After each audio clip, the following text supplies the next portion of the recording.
एक परिवार जिसका जो है पालन पोषण एक भैंस होती है, यानी कि एक परिवार होता है जिसमें उसके 5 बच्चे होते हैं, एक दाम्पत्य होती है, उनके जो जीवन यापन है वो सिर्फ भैंस एक सहारा है।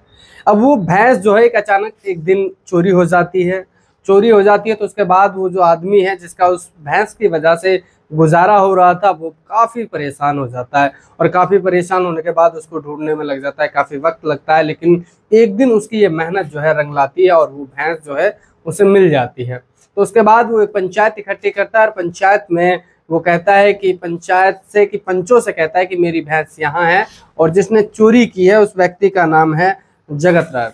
जगत राय नाम के व्यक्ति ने मेरी भैंस को चुराया है। और पंचों को जब ये बात पता लगती है तो वो पंचों से ये भी कहता है कि देखिए, मुझे अपनी भैंस जो है वो चाहिए, और जो मेरा उसे ढूंढने में खर्च लगा है, उसे तलाशने में जो खर्च लगा है, लगभग 1500 रुपये लगा है, मुझे वो दिला दीजिए, उससे आगे मुझे नहीं चाहिए। तो पंच जो है वो कहते हैं कि आप इससे आगे कोई कानूनी कार्रवाई तो नहीं करोगे?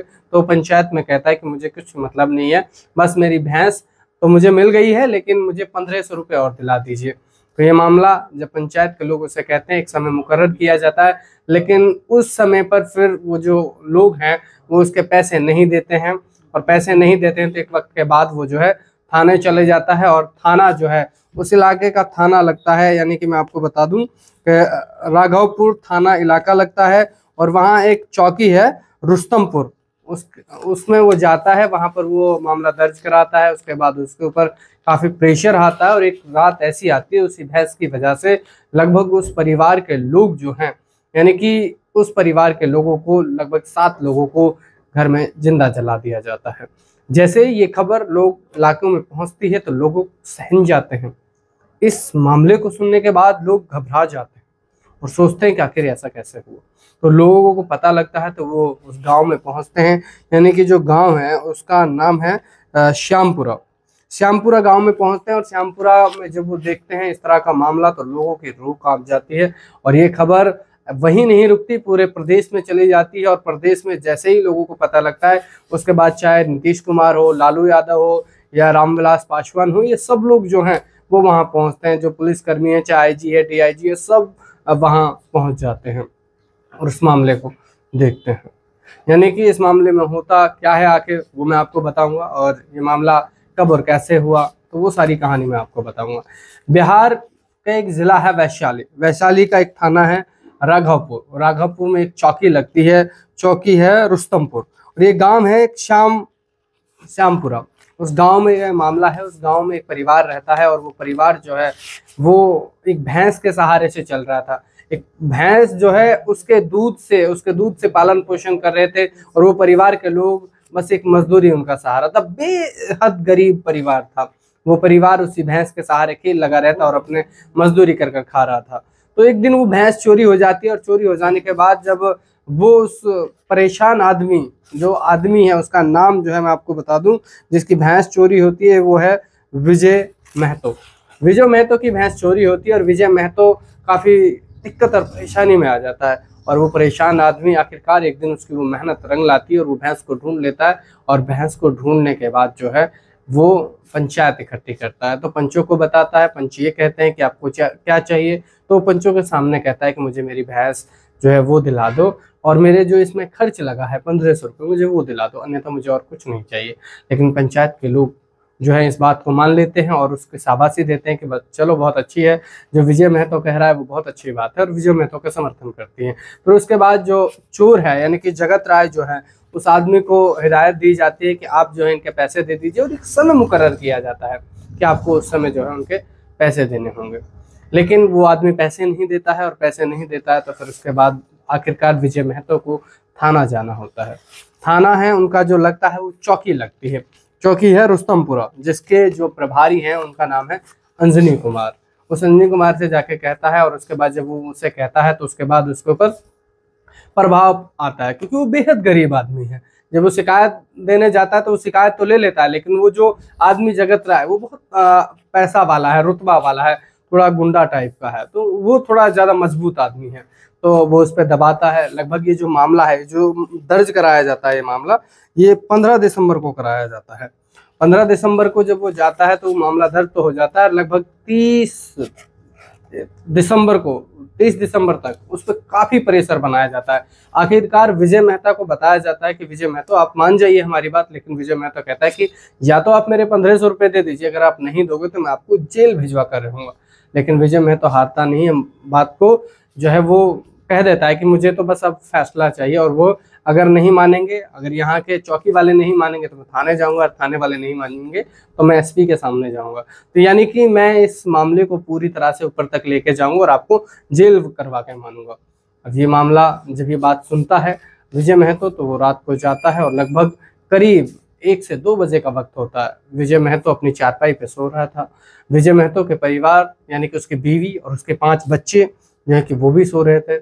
इसमें जो उनके 5 बच्चे हैं उनके मैं थोड़ा सा आपको नाम बताना चाहूँ। उनकी बीवी है बॉबी देव, वो वहाँ सो रही थी। साथ उसके जो बड़ी वाली बेटी है 12 साल की, उसका नाम नीलम है, वो भी वहाँ सो रही थी। और साथ में एक 10 साल की लड़की उससे छोटी है पूनम, वो भी वहाँ सो रही थी। एक 8 साल का बेटा है जिसका नाम है सूरज कुमार। एक दूसरा बेटा है जिसका नाम है 6 साल का अनिल कुमार। एक और तीसरा बच्चा जो उसके साथ वहाँ सो रहा था। तो उसमें जगत राय के कुछ लोग आते हैं, लगभग 1 से 2 बजे लगभग 12 लोग आते हैं, और वो सबसे पहले जगत राय को पकड़ते हैं। और जगत राय को पकड़ने के बाद उसको पूरी तरह से जकड़ लेते हैं। अब जैसे ही जगत राय कुछ आवाज या शोर शराबा या चिल्लाने की कोशिश करता है तो जगत राय के मुंह में एक कपड़ा ठूस जाता है, भारी ठोस कपड़ा, जिससे जगत राय अब कहीं ना बोल सकता ना कुछ कर सकता। और जगत राय के ऊपर जो है केरोसिन जो है वो डाल दिया जाता है, और केरोसिन डालने के बाद जो है उसके परिवार के ऊपर भी केरोसिन डाला जाता है, और फिर उसके बाद उसमें आग लगा दी जाती है।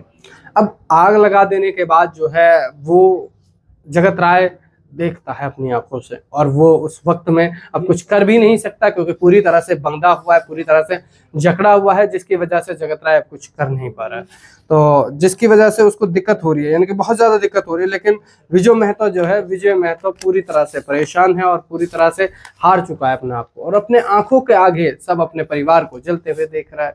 और विजय महतो का परिवार जलता हुआ और पूरी तरह से उस कमरे को बंद करके वो चले जाते हैं, और पूरी तरह से सारे परिवार को धुनकता और खुद भी जो है उसमें जल जाता है। यानी कि विजय महतो जो है उसका लगभग 30 से 40% हिस्सा जो है वो जल जाता है। सुबह होती है, लोग उठते हैं, और उठते ही जैसे लोगों को पता लगती है तो लोग वहां पहुंचते हैं। सबसे पहले अंजनी कुमार जो है उनको इसकी सूचना मिलती है। अंजनी कुमार पहले तो उसको टाल मटोल करता है, लेकिन पूरा जब उसको मामला पता लगता है तो वो वहां पहुंचता है, और पहुंचता है तो देखता है उस घर में, झांक कर देखता है तो उसके भी होश उड़ जाते हैं, वो भी सहम जाता है। और उस दृश्य को देखने के बाद उसकी भी रूह कांप जाती है कि आखिर ऐसा कैसे हुआ कि 7 लोग जो हैं वो जिंदा जला दिए गए। उसमें से जो विजय मेहता है उसके लगभग 30 से 40% बॉडी जो है वो जलकर राख हो चुकी थी। फिर उसके बाद उसको हॉस्पिटल ले जाया जाता है, और हॉस्पिटल ले जाने के बाद यानी कि उनको जो राघवपुरा के हॉस्पिटल में उनको ले जाया जाता है। राघवपुरा से उनको रेफर किया जाता है, जिनको मेडिकल कॉलेज पटना में दाखिल किया जाता है, और उसके बाद जो है उनका उपचार किया जाता है। लेकिन अब मामला यह है कि अंजनी कुमार पूरी तरह से सहम गया। उसने अपने उच्च अधिकारियों को सूचना दी कि आखिर ऐसा मामला हो गया है, और पुलिस इस मामले को दर्ज करती है। लगभग मैं आपको बता दूं कि पुलिस जो है इस मामले को दर्ज करती है 1 जनवरी को, कि 1 जनवरी को ही पता लगता है उन लोगों को कि ऐसा कुछ हो गया है, और जिसमें उनके 6 लोग जो हैं जल चुके हैं। जैसे इस मामले की गूंज जो है वो प्रदेश में उठती है, तो प्रदेश में चाहे उस टाइम लालू यादव हों, चाहे नीतीश कुमार हों, या फिर रामविलास पासवान हों, वो सब लोग उस परिवार से मिलने पहुंचते हैं और उस परिवार को न्याय दिलाने की बात करते हैं। लेकिन अब बचा क्या? एक परिवार का एक मुखिया जिसका नाम था विजय महतो, वो आखिर एक विजय महतो, और जिसका कुछ शरीर बचा हुआ था, लगभग आधे से ज्यादा वो जल चुका था। आपको बता दें, और इस मामले में जो पहली सुनवाई है वो की जाती है 30 अक्टूबर को। 30 अक्टूबर को जब सुनवाई की जाती है तो उसमें जो होते हैं जगत राय और बाबू राय और उर्फ दीपक राय, और उनके दीपक राय और उर्फ विपित राय, ये 3 लोग होते हैं। इन 3 लोगों को जो है सजा सुनाई जाती है। उसके बाद ये लोग हाईकोर्ट में अर्जी डालते हैं। हाईकोर्ट में जब अर्जी डालते हैं, हाईकोर्ट में अर्जी डालते हैं 19 सितंबर 2013 को। हाई कोर्ट में इनको खारिज कर दिया जाता है, और फिर उसके बाद सुप्रीम कोर्ट पहुंचते हैं। सुप्रीम कोर्ट में जब इनको फैसला जो है वो आखिरी फैसला ये सुनाया जाता है सुप्रीम कोर्ट में कि जिस तरह का फैसला निचली अदालत ने दिया है आगे भी वही फैसला होगा। तो सुप्रीम कोर्ट इन तीनों लोगों को यानी कि जगत राय को फांसी की सजा सुनाती है, और दीपक जो है, दीपक राय उर्फ विपित राय, इनको फांसी की सजा सुनाती हैं। और साथ में जो तीसरा आदमी है बाबू राय, इनको जो है आजीवन कारावास देती है। तो यानी कि सुप्रीम कोर्ट इन तीनों को आजीवन कारावास देती थी। उसके बाद जो ये इनके पक्ष के लोग हैं वो लोग राष्ट्रपति के पास जाते हैं। उस वक्त में राष्ट्रपति जो है वो रामनाथ कोविंद होते हैं। रामनाथ कोविंद भी इस मामले को खारिज कर देते हैं। यानी कि इस मामले में देखिए भैंस की वजह से, एक भैंस की वजह से जिससे परिवार चल रहा था, उसकी वजह से उन लोगों ने जान ले ली। तो कोर्ट में ये सारी चीज़ें पेश की जाती हैं। और साथ में जो आखिरी वक्त जब उनका चल रहा था, यानी कि मैं आपको नाम बता दूं, जो इस परिवार के विजय मेहता, जो इस परिवार के मुखिया थे, उस परिवार के मुखिया की चिल्ला चिल्ला कर एक ही बात कहता है कि मेरा क्या दोष था, मैंने क्या बिगाड़ा था, मैंने तो बस पंचों से 1500 रुपये मांगे थे, मैंने तो इन लोगों से बस 1500 रुपये मांगे थे, लेकिन ना पंचों ने सुनी और ना इन लोगों ने। देखिए जिसकी लाठी उसकी भैंस वाला मामला है। इसमें इस तरह देखा गया कि जहाँ वो परिवार जो था वो गरीब था, बेहद गरीब था, जिसका एक गुजारा मात्र एक सहारा भैंस और एक मजदूरी थी, लेकिन किसी ने नहीं सुनी।